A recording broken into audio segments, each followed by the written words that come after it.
माझं पण माझ्या आंधीच्याच झालं नाही तर मग कवा बरं जाऊ दे ते एकदा दोस्तांना भेटून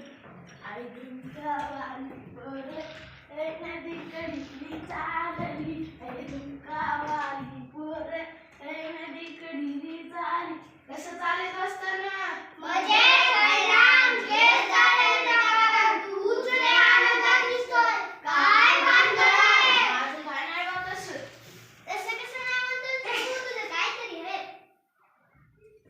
अबे उकड्या तुमचंच 5-6 वर्ष झालं तर म्हणा माझं धरून घेऊन गावाला मिरवायली. अरे टप्पू मी पण असंच म्हणत होते रे पण आलो नाही यांच्याच मालीमध्ये. हा तू तेव्हा कसं शांतपणे करतो पण आला ना आमच्या मध्ये बस ते सगळं जाऊ पार्टी बिर्टी आहे का नाही. आता यांच्या पाट्या म्हणल्या देईल काय ना कोणी पोरगी नाही बरं ते सगळं जाऊ दे एकदा तुळशीचं झालं तसं कोणी पुढे गेले ना नाही तू रे आपण तर नाही तू अरे टप्पू गेल्या वर्षी बरं होतं बघ त्या वर्षी काही बरं नाही गेल्या वर्षी मला पोरगी बघायला आली मी त्या बघायला गेलो पण ती म्हणली नापसंत आहे काय कमी आहे का माझी टप्पू. अबे पोरगी तो म्हणजे असं करायची होती सगळंच करायची बघ ती तसं नाही म्हणली रे ती तर म्हणाली नाक कमी माझी हाईट कमी आहे माझी टप्पू. नाही ती पण म्हणाली रे आणि मग तिचा भाऊ बसला होता मी तो खालशी उडगला तरी कशी मी गेला मी त्या म्हणणार ते म्हणाला हे भाई झाले नुसतं गावात फिरते आम्हाला याची पोर गेला.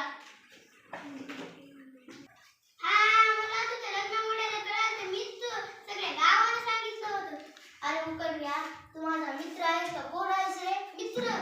मग दुश्मनासाठी का वागतोस रे. बरं जाऊ दे ती जाऊ दे कुठं जायची गाडी तुम्हाला सांग अरे हे तर काहीच नाही बघा. आणि तिला मी पोरगी बघायला गेलो तिला मी पसंत आलं मला ती पसंत आली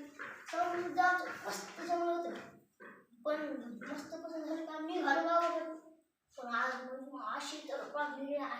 लागली पण माझ्याकडे फक्त कचराच होता चुन्याचा व्हायचा पत्ता नाही. पाहुण्याला विचारलं तुमच्यापेक्षा आहे का नाही तुला ती म्हणतात माझ्याकडे चुन्याचा व्हायचा पत्ता नाही. मग तिथून पाहुण्याला राम राम मंडळी राम राम पाहुणे या तिकडे बोलू गिरू आधी त्याला बस घेतली आमच राहिलं गीत करायचं हलून त्याच्याकडे म्हणून बसलो असं करून की ये असंच केलं बघ आणि विचार पुढे काय झालं अरे पण मग तेव्हाच गेली चुकलं की रे ती कोण तुम्हाला माहिती का अरे ते मुलीचा भाऊच होता रे. मग तेव्हापासून मला सण दगड चुकलं मग झाली पाडी चालू बेग चांगली बेग सातारा आणि आता झालं की पोरी ठारा पण तरी पोरी घ्या तुम्हाला. अरे माझ्यासोबत पण असं झाले की रे आम्ही टकल्या तुला केस आहेत का सांग बरं तुला एक केस ना मथऱ्याला केस आहेत आणि म्हणायला मला ठेपा आता सांग बरं कोणत्या गावचा आलता ती परशनवाडी नाही का परशनवाडीचा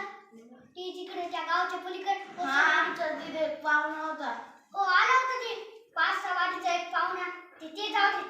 ते आज दुसऱ्या वाडी 5-6 वाडीचा पाहुणा त्याच्यामुळे आमचं समज चुकलं की रे आमचं जुळा नेमकं तरी बरोबर येत होतं पण ते समज चुकलं आमचं. अबे त्या पाहुण्यानं असं काय केलं रे की अरे त्या निवडणुकीच्या साहेबाच्या पार्टीला गेलो तुम्ही कोणत्या निवडणुकीचा साहेब ती त्या गावाच्या पलीकडे निवडणूक ते होय एवढ्या खोकल्याच्या बाटल्या सगळं घेऊन गेलो मस्त वाली एकटा मी पिऊ लागलो मस्त वाली टाकू लागलो घे तुला टाकू लागलो यू असं आवडलं की रे मस्त वाली एकच पॅक पिला मस्त वाली आलं ते निवडणुकीचं ते ग्लास भरताना असं पाहिलं की अरे आमचं पार्टी जाऊ द्या ते समज चुकलं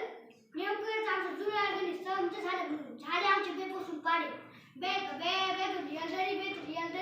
चक्र झालो आम्ही शांत रे झालं बघ उकंड्या ले पार्टी करू नको नाही तर तुझं बी ह्या हेपण्यासारखं व्हायचं.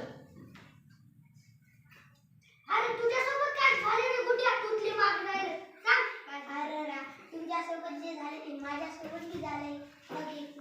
सांग काय झालं. लय अवघड झालं रे मला बी एका परीचा टेप आला इतकी छान होती जण काय अप्सरा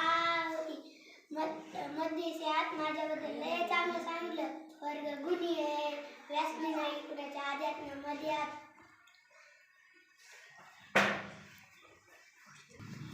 इतकं चांगलं सांगितलं आम्ही दोघं नाव मोडणार का तू? पोरीचा बाप म्हणला पोरग काय काम धंदा करते मधल्याला बी कळलं ना खरं सांगाव का खोटं सांगाव खरं सांगितले आव पोरगी घरी निजत जाती पोरगी घरी निजत घालती आणि खरं सांगितले आव लगन तुटते खरं सांगितलं नुसतं बाबाच्या जेव्हा हिंडते मला ती पोरगा भेटल्यात लय रुपये झाले रे 10 वर्ष कधीच तशी घरी बघितली नव्हती काय बाबा गप्पा मारून गप्पा कशाच्या गप्पा वर म्हणजे बसलेली दिसायची बाबा गावातल्या घरीच मग तुम्ही म्हणा बघा म्हणजे आमच्या किती वाढदिवसाची पथार सुद्धा आम्हाला गोड म्हणजे म्हणाले आमच्या वेळेस नव्हते एवढे वाढदिवस आम्ही तर पोरगी पाहायला गेलो की तिला पाण्याची पाय म्हणून काढायला लावायचे आणि दक्षिणा मी मागायचो दक्षिणा तुम्ही का बाबा नाही का नाही रे हुंडा हुंडा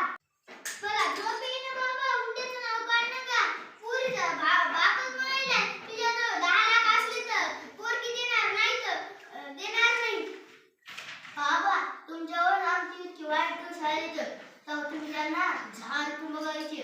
त्यामुळे इतक्या मोठे झाड तुम्ही बघायला येतात बरोबर पाहणार आता तुम्हाला बनेलीच्या सुती कपड्यातून पाहायला पाहिजे गुड्या 10 एकराचा मालक आहे पण नुसता गावाला फिरते सांग बरं बोरीच्या पलीकडून कोणता धाबा आहे पिवळा धाबा बोरीच्या अलीकडून कोणता आहे सांग बरं सपना धाबा 5 एकराचा मालक आहे पण नुसता गावाला फिरते पार्ट्या करते सांग बरं शिक्षण काय बाबा इतकुसा प्रश्न विचारला आहे का मग शिक्षण 7वी ढकल पास केलं बघा देईल का याला पोरगी देईल का कोणी याला पोरगी नाही पोरी तर याला बी लावायला देईल का याला कोणी पोरगी देईल नाही कामधंदा केल्यावर येईल का असं वैस्तारावाने फिरल्यावर येईल बाबा आता कामच कराल तर की हे काय हे काय बाबा राजाच्या गुड्याच्या मांडी खाली तुला आमच्या आजीने भाकरवाला दिसत नाही टमाटर आज आलू टमाटर म्हणतो आज आमच्या मांडी कसं दिसायला तुला नाही रे म्हातारीनं पैशाचा चष्मा आणलाय म्हणून दिसाय रे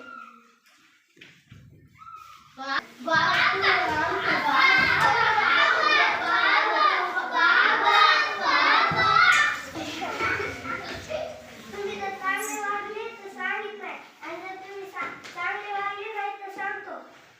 जरी चांगले नाही वागले तर याला गोड म्हणजे जेव घाला आणि जर चांगले वागले तर यायचं लग्न करून घ्या बरं येतो बघा ते सकाराम तुकाराम 3 एकराचा मालक आहे त्याचं लग्न झालं त्याला 5 पोरं झाले बरं जाऊ दे येतो बाबा मग आजीनं बोलले काय नाही मी